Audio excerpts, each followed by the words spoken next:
My name's Dave Dubeau, founder of MoneyPartnerFormula.com, and this show is built for everyday real estate investors who are actively doing deals and looking to scale using other people's money. So if you're an active real estate investor and you want to get featured on this show to talk about your own real estate and capital raising experiences, then just go to daveinterviewyou.com. Now let's get rolling with this episode, and remember to subscribe for daily interview content. All right, guys, welcome to Property Profits Podcast. I'm your host, Bryce Kaminsky, filling in for Dave Dubeau. And have you ever wondered how you can take a single down payment and turn it into a multiple property portfolio using bank funding?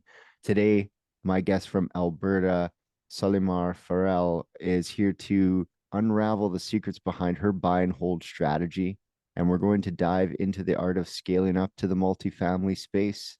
Solimar, welcome to the show. Great to have you here. Hi, thank you. Thank you for having me. Yeah, no problem. So there's a lot, a couple things I want to touch on here in the interview, but as most people, when you get to talking real estate, will ask you, they'll say, how did you get started in real estate? What's the story there? Yes, well, I came to Canada in 2004 as an immigrant from Venezuela. Then in my home country, I already had one rental property, but I always thought that was it. I couldn't get more rental properties. Then in 2007, I bought a rental property in Canada. Later on in 2017, my husband was the one who started telling me about, there are many options that I could do real estate in Canada. Then there was a presentation from a very famous real estate investor in Calgary downtown. And he attended to the meeting. There was a first meeting, then the second one, it was a 3-day. At that time, I was using crutches because I had an accident, but then that's why I was not in the full meeting. But then I attended the last day, and the last day, that's it. I got impressed with the fact that I didn't know I could take classes, I could take training with mentors for real estate. Then that's where everything started really for me in 2017. Which company was it that you were working with there at the beginning? Keyspire. Okay, perfect. Yeah. So that kind of led you down to expanding the portfolio into multiple properties.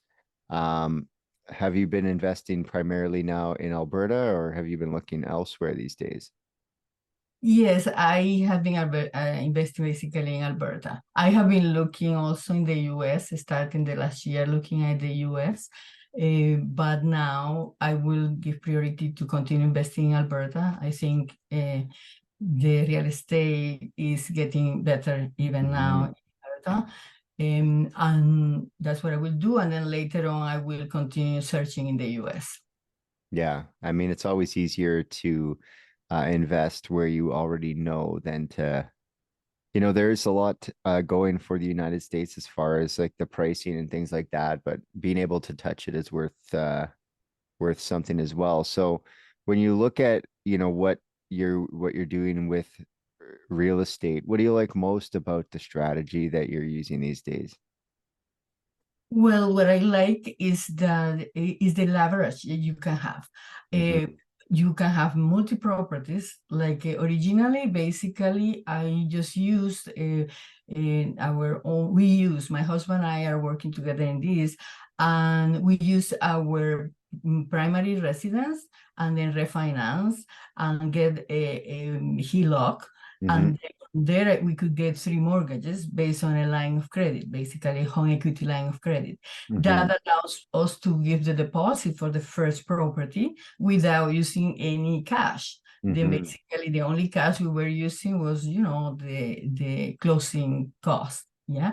And then what I like of the buy and hold is that over time, the properties always appreciate. Yeah. Over time.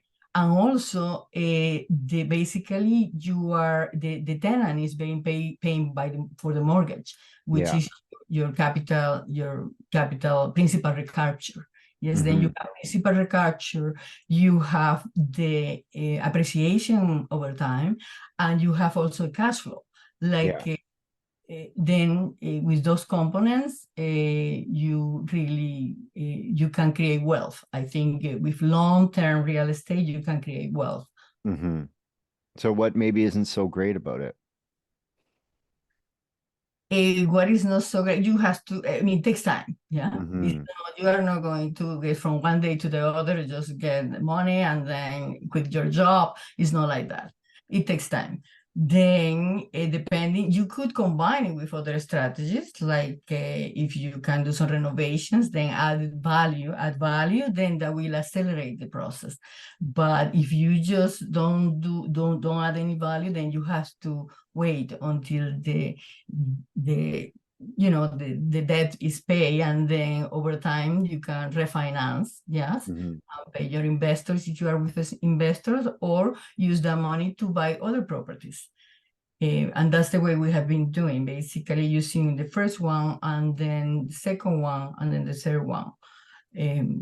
Using basically the same money. Originally, there was basically only one down payment that we used, and then Mm-hmm. the rest is basically refinancing or taking from the mortgage that we added into our principal home. That is not paid by us; it's paid by the tenants, Mm-hmm. because our property was basically paid. The mortgage was paid because of the mentality. I saw that having a mortgage was a bad debt, but no, Yeah. I learned that there is bad debt and there is good debt. Mm-hmm. And properties, especially real estate, that is a good debt. It will allow you to increase your credit score, and you will be able to move on in real estate faster. Yeah, there's no amount of saving your way to the amount that you earn in wealth when you're doing buy and hold, especially in the long term. So, Mhm. have there been any sort of major challenges along the way that you had to overcome in your journey so far? Yes, yes. Originally, well, the first challenge we have was with the first property, was a brand new property. I mean, we went through a real estate, through a realtor. We went Mm-hmm. to a builder, and then when we went to close the property, the closing was like 8 months after, because it was a new build. Yeah, that's Mm-hmm. time to build. The appraisal came lower than what was expected. Then it was the first, first surprise, why the Mm-hmm. appraisal is lower. And what happened is, the house we bought, we paid a little bit more because the land was bigger. Mm-hmm. But the appraiser was just comparing with the other houses that were lower because the land was smaller. Then that was a lesson learned. Then we have to just put the difference, because the bank was paying based on the appraisal. Yeah. Mm-hmm. But Yeah. then that was the first. Then the lesson learned from there is that I said, well, I'm glad that we were able to pay the difference and move on. Yeah. Otherwise, you get stuck with that. Yeah. Yeah. The appraisals are a tricky thing because you hope and that it's going to come out in your favor, and they usually do in an up market. But recently, people have definitely seen that what they paid and what they got appraised for didn't exactly line up. So yeah, that can definitely happen. So when you're talking about real estate, what do you think your secret sauce is? What comes easily to you guys that other people might find difficult to do? For us, is the fact that we can the checking. I mean, to the due diligence. Mm, Yeah, the due diligence. Like when we see a property, analyzing the property, trying to identify if we see it's a good investment. Those things come easy to us, and then that's what I do the most. My husband, well, we have different duties in it. Like I do the analysis of the property, search for the property. Then what he does is basically, if we have to replace a tenant, then we have to search for a tenant. Then he mhm. include he does the ads for finding tenants, do also small renovations. He's very handy. Then if we need to do any painting, anything, fixing stuff, then he helped me with that. Yeah, then we work in that way. Yeah, it's the power team. You know, you got it, the numbers under control, and he's making sure that they're filled up there. So where do you want to take the business over the next year? Yes, then at this point we want to get into multifamily. Mm-hmm. Because we know that there is a housing crisis in Canada at this point. Then, and we notice in our properties in Calgary, when we have a unit that is vacant, or we have a lot of tenants looking for one property, then we think that also in Alberta specifically, the rents will continue increasing because the economy is improving. Then the scale that, I mean, scaling up with multifamily, I think is advantages because first of all, when you increase a little bit the rent, you will have a multiplier factor there. And the value of the property is based on the income. It's not based on your personal income. It's based on the property. And we only have to provide the personal warranties, but that's only 25% of the mortgage. But it will allow us to grow more because basically all the mortgages we have is based on our personal income. And then at some point we cannot get more mortgages from the banks. Yeah. We have some room, but we would like to go to multifamily to be able to Scale up faster. Yeah. faster. Yes. So, you know, with all you've accomplished in real estate so far, what would you say your biggest obstacle is these days? These days, one of them is finding the properties, finding the properties that matches the requirements that we're looking for, and the other is capital. Yeah, then I think raising it because we have capital and we can, but multifamily requires much more capital. And on the other hand, based on our previous experience, it's good to have some backup, like something happen, then raising capital is something I'm working on because it's one of the obstacles that we have. Yeah. So what would be one of the strategies right now that you're using to get access to money to fund your real estate deals? Well, I'm talking to other investors, basically. And the plan will be to go, for example, with a LP-GP structure, like a type of that type of structure, or maybe a joint venture. But we saw that we want to try to get into CMHC financing, then the legal structure as a general partner, and then we have several investors that could be limited partners. Work for multifamily, and then we want to start with maybe units between 6 to 16. We don't want to start with very big buildings. This is the first one, unless we find very, very good building. But we are ready, and we find investors for that. Then the strategy we have been using is talking to people, families, friends, and other investors. Just letting them know that we are looking for buildings. Specifically, now we are focusing in Edmonton or Calgary, but price-wise, Edmonton is lower price than Calgary. Then we're looking Edmonton or Central Alberta too. Basically, in Alberta, we are thinking for that. Yeah, Calgary, the pricing in Calgary has really started to, I don't know if I want to use the word take off, but it's certainly steadily growing, and it's becoming a little bit hard to find anything out there. So as far as how you're finding deals these days, what would you say has been working to your advantage as far as being able to find the next property for this multifamily venture you're on? Well, we use realtors, multifamily realtors, yes. Yeah. But in addition to that, I will start looking for other ways, like local people talking directly to owners of buildings, like wholesalers do.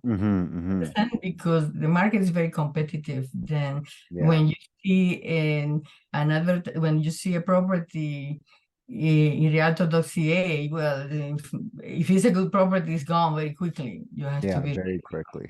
very quickly. Then I'm trying to get contacts of, more people local to get properties before go to realtor.ca. And if gets to realtor, well, I have a good realtor, but in addition to him, I will look for even another realtor, at least two realtors, and other means, like trying to contact directly potential sellers of buildings then. So what would you say kind of to your original, I guess the beginning of the story here is, what would you say as far as your experience investing in Venezuela versus in Canada? What would you say is the major difference? Oh, it's a huge difference.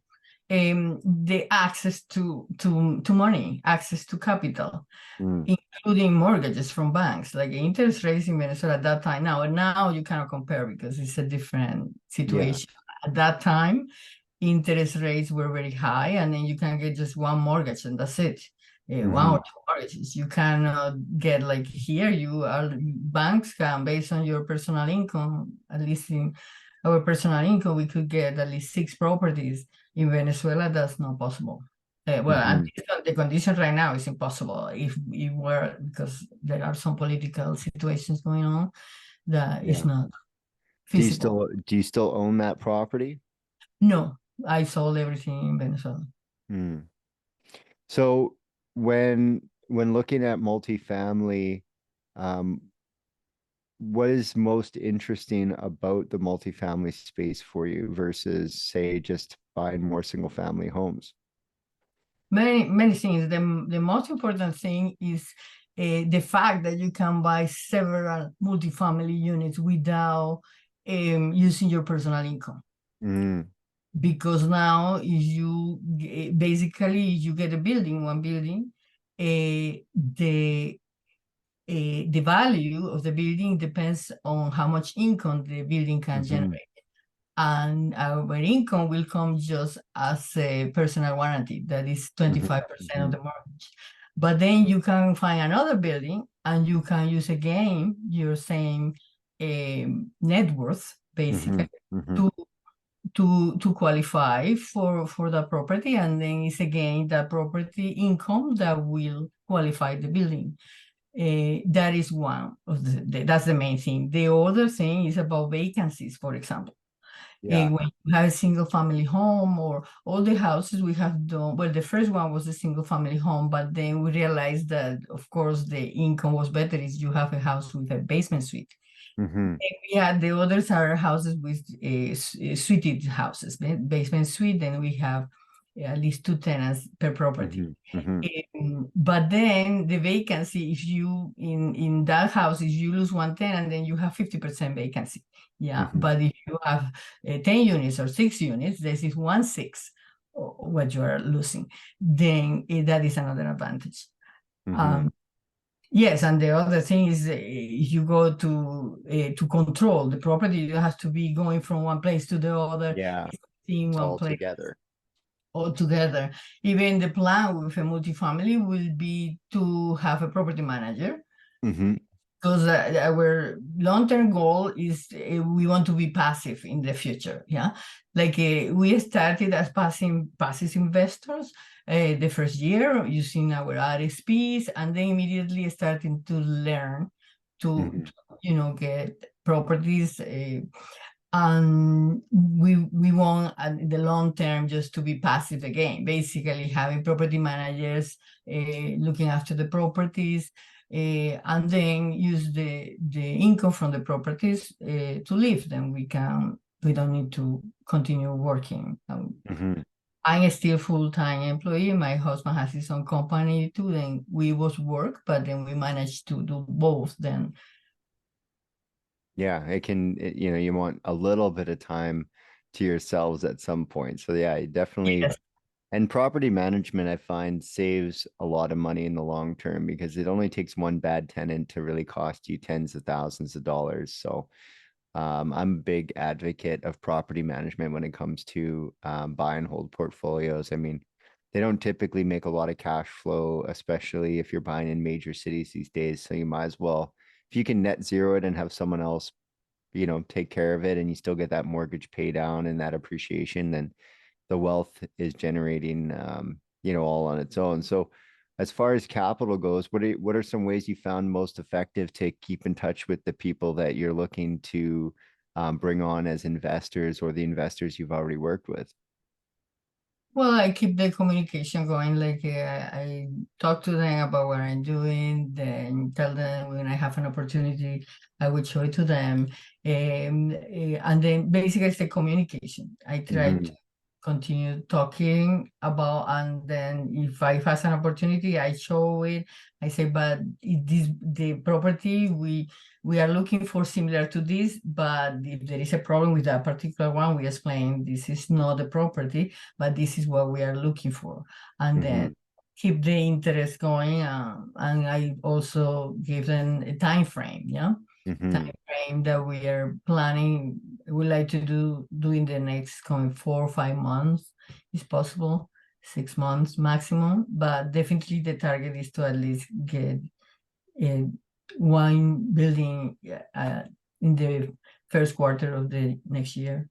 Yeah, yeah, definitely possible. There's lots of different multifamily properties, even outside of the main cities, like you were saying, central Alberta, southern Alberta. There's tons of places that have 8 units and 10 units and 12-unit buildings. If you want to get started, they're definitely out there.